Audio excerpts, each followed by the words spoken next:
2016 obviously played a lot of games, being less than 100%. Was last Saturday was right up there with it as far as your physical condition? Like, am I feeling okay?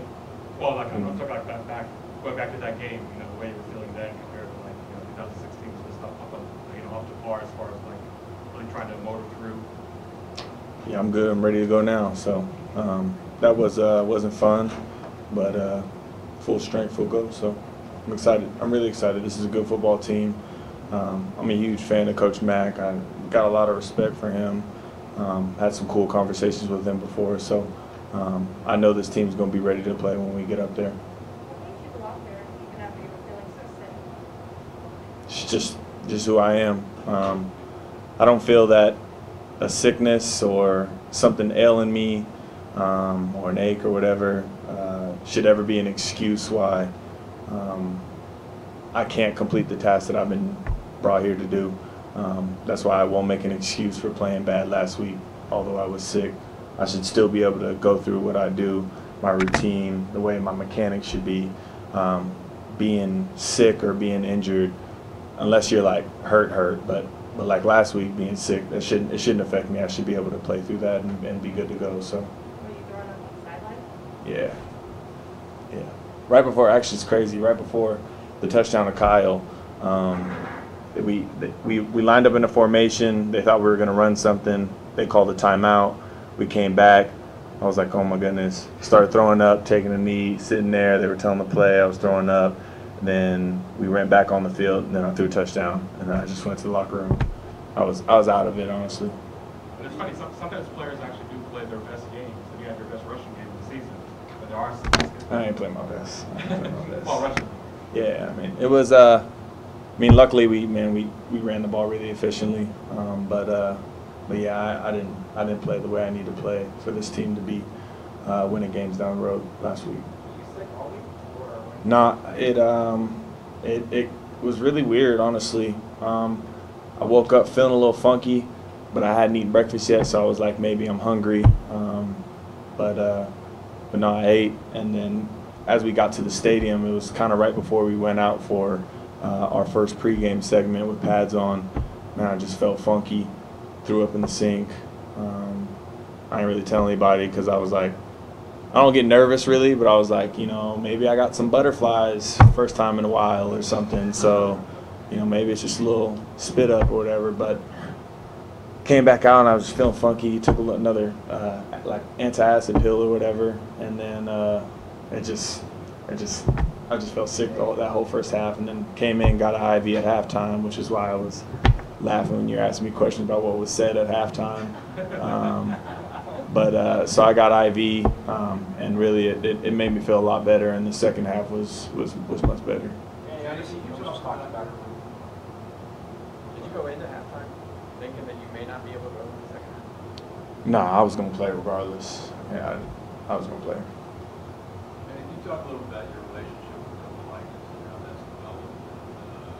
Obviously, for 4 years, but at least he was here on staff. Your dynamic with him, how that's working. Yeah, I think we have just a really good understanding of each other's competitiveness. He's very fiery. He's one of those people where he hates losing.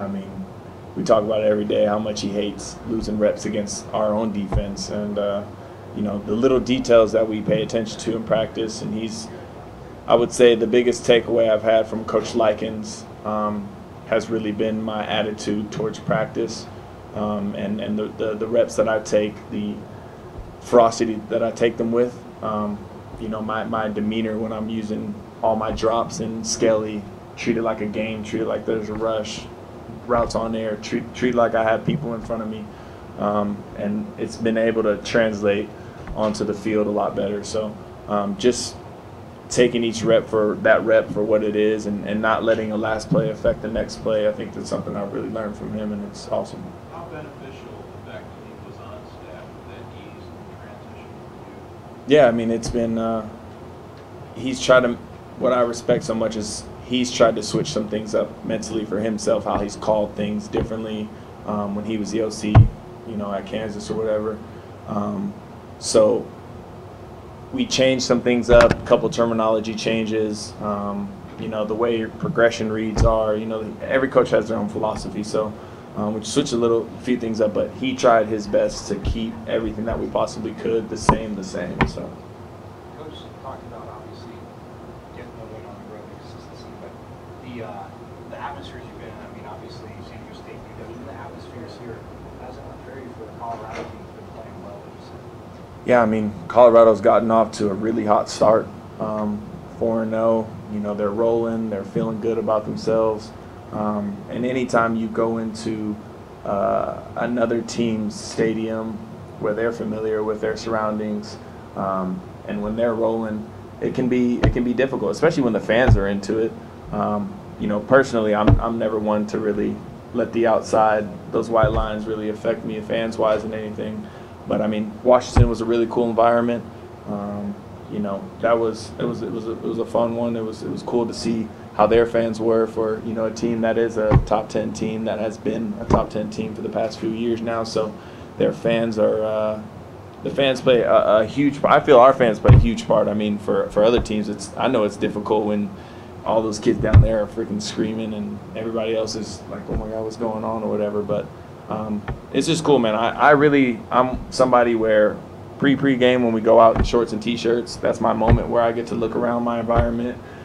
Colorado, I know there's going to be beautiful mountains in the background, Rocky Mountains. You know, it's going to be chilly out there. It's going to be nice weather. So that's my chance to really, you know, enjoy college football for what it is and really experience that. But when I come out with that helmet on, man, it's game time. So. You talked about the need to win close games on the road. Yeah. You've gone through a couple of tough situations. What is the key to finally breaking through that with that? The plays that matter are the plays that, when they happen at the time, it doesn't look like it matters. Missing shots downfield, first quarter, that could, you know, potentially give you momentum. Missing a block, getting a tackle for loss, you know, now you're 2nd and 13 early in the game. Those are the little plays that if you get those plays and you get rolling early, that can be the difference in the game down the road, at the end of it.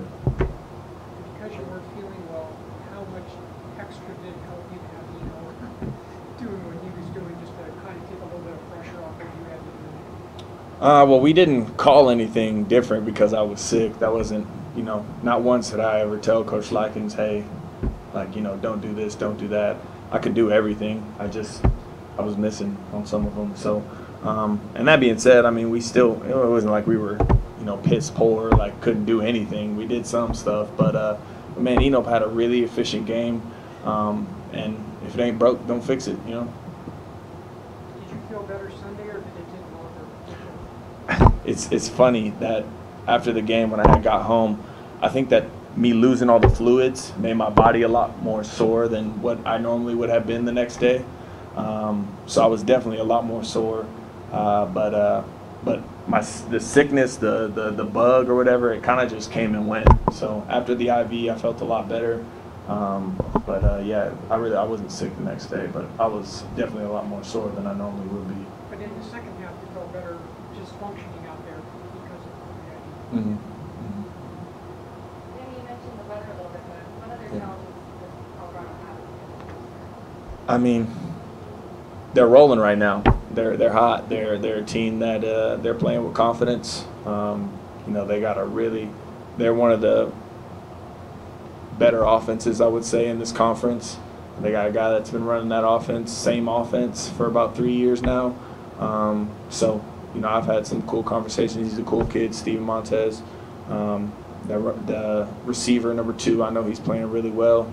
And their defense is always they're just disciplined. It's, you know, they got a really tall, athletic cornerback. He's about 6'3". You know, they're going to try to create some chaos with him, I'm sure. But they have a linebacker. He was at Pac-12 Media Day. Yeah, Gamboa. He shocks a lot of people, I think, with the plays that he makes. He's somebody where if he had a body like Christian Sam or somebody, he'd be a first-round draft pick because of the heart and the effort that he plays with. But you know, he's somebody where he's gonna try and create some chaos as well. He flies around on the field. He's at every tackle, regardless if it's left hash, right hash. And they're just gonna play. They play really hard. Like I said, Coach Mack is a great coach, and he has those guys playing hard for him. Manny, not only for you guys is this is also an opportunity for divisional games. So with that, it's like how we You win out from here, you're going to play on the Pac-12 championship. So that's what our team needs to realize, is that this is a must-win game. So simple as that. How do you know Coach Mack? I got recruited by him. So yeah, I got recruited by him a little bit, and you know, the media day, I sat down with him for about 5-10 minutes, just catching up with him, things like that. And you know, I just know from what I've experienced personally with him, that he cares about his players, and he cares about making sure the youth that comes through his university leaves there a better man. Manny, what impressed you most about you? Not once did he talk about how many yards he had or how many touchdowns that he had, or how many tackles he broke, whatever it was. Each play was its own play. And he just put his head down and went to work. And when we got in the locker room afterwards, he was very appreciative for the moment that he had to be shared with all of us. So he was an unselfish person, and that goes a long way for a guy that's going to be here next year, especially too, for these guys. It's kind of personality. Yeah, he's super humble. I mean, we all joke around here and there, so he's got little jokes in him. But he's one of those guys at practice, man, he's all business. Every rep that he has, you know, if he gets hit at 5 yards and the whistle blows, he's going to still take off and go run and try and score a touchdown, because that's just who he is. And you see that it pays off in games. I mean, him breaking a tackle and then another guy coming in, it's easy for a guy to just let his body just go and go down, and he refuses to be brought down.